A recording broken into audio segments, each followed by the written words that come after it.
First time ever, never before seen objects from the Metropolitan Police's Crime Museum go on public display in a major new exhibition at the Museum of London.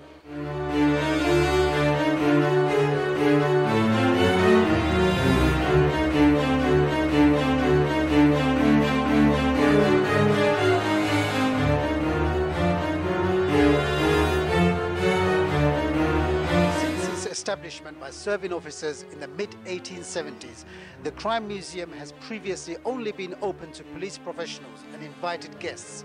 Now, using original evidence from this extraordinary collection, the museum unlocks real-life case files to take you on an uneasy journey through some of the UK's most notorious crimes, from Dr. Crippen to the Craze, to the Great Train Robbery, to the Millennium Dome diamond heist.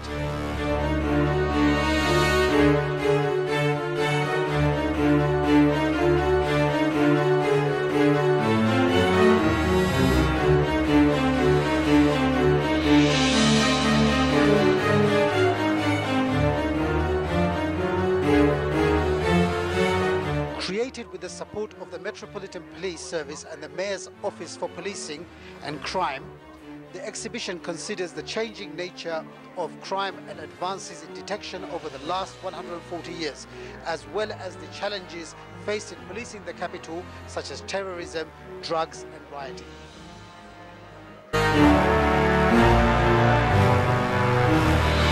Giving voice to the real people, victims, perpetrators and police officers behind these objects, the museum explores the impact of crime, personalizing what is so often depersonalized. Confronting how, as a society, we respond when normality is shattered and lives are torn apart.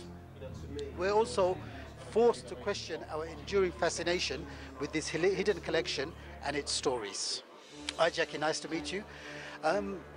Tell us a little bit about crime in London and the purpose behind this exhibition here today. Well, the exhibition today is the collections of the Crime Museum from Scotland Yard. The collection contains about 2,000 objects, and we have on loan about just under 600 objects that are in the exhibition.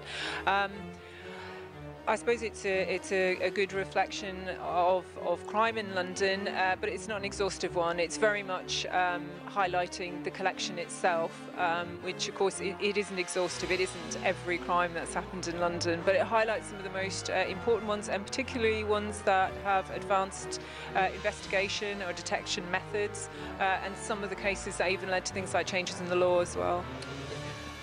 Talk us through some of the notorious crimes, the high-profile ones. Well, we've got on the long wall here in this gallery, we've got 24 individual cases, and they run chronologically from 1905 all the way through to 1975.